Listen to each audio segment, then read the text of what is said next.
आज की कहानी शुरू करने से पहले मैं आप सबको दीपावली की हार्दिक शुभकामनाएं देना चाहता हूँ। दिवाली की रात जब लोग अंधेरे को मिटाने के लिए दिए जलाते हैं, कुछ जगह ऐसी भी होती है जहाँ दिया जलाने से अंधेरा बुलाया जाता है। स्वागत है आपका डर में। मैं हूँ आपका होस्ट हर्षराज दत्त और आज की कहानी है द डार्क दिया। साल 2024, जगह पटना के बाहरी इलाके में, जहाँ नया फ्लैट खरीदा था राजीव ने अपनी पत्नी सोनल और 6 साल की बेटी रिया के साथ। पहली दिवाली थी उनके नए घर में। घर सजा था, मिठाइयाँ रखी थी, रोशनी हर कोने में, पर एक कमरा, स्टोर रूम, हमेशा बंद रहता था।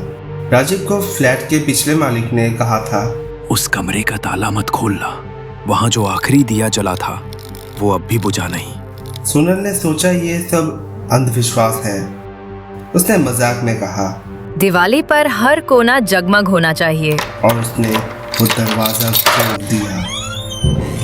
अंदर धूल भरी हवा, पुरानी दीवारें और कोने में एक जला हुआ दिया जिसकी लौ काली थी।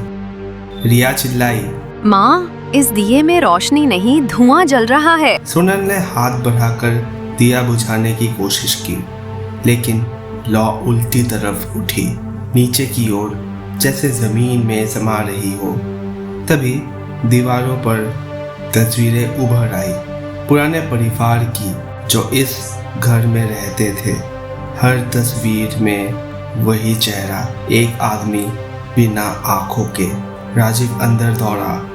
कमरा अब पूरी तरह से रोशनी में भर चुका था, पर रंग उल्टे थे। दीवारें लाल, परछाइयाँ सफेद, और रिया अब फर्श पर बैठी थी, अपने दोनों हाथों में काला दिया लेकर।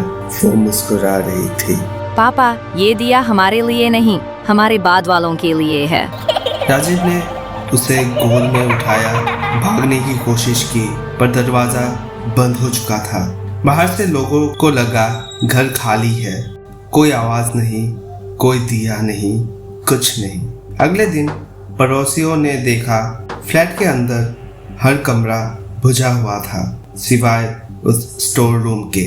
अंदर एक दिया जल रहा था, काला, पर अब उसमें 3 परछाइयाँ नजर आ रही थी।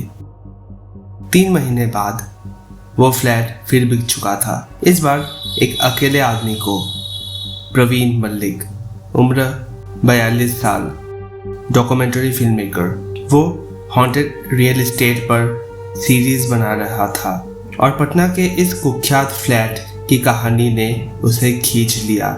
जैसे ही उसने ताला खोला, कमरा ठंडा हो गया।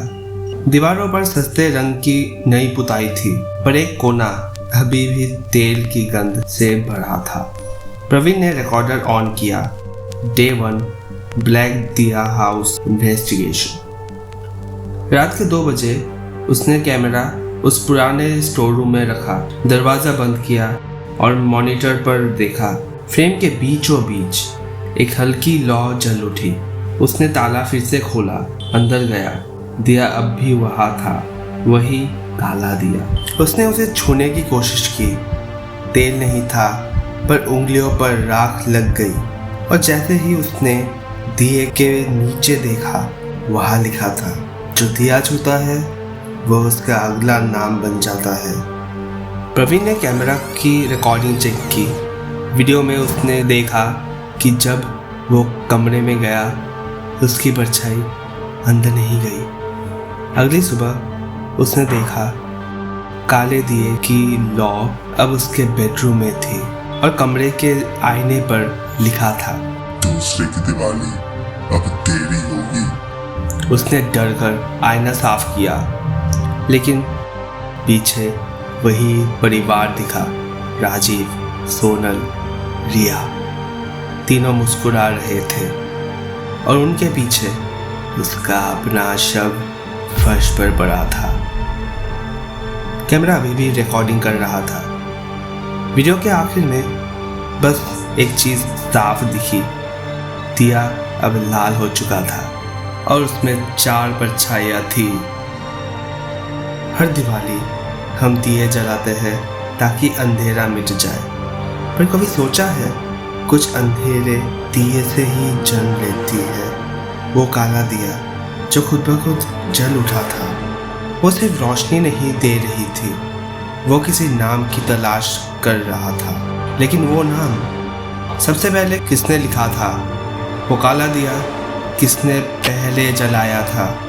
क्यों हर दिवाली पर कोई नया नाम उसकी लौ में जुड़ जाता है? जानने के लिए सुनिए इस कहानी का अगला भाग, द फर्स्ट फ्लेम, सिर्फ डर पर।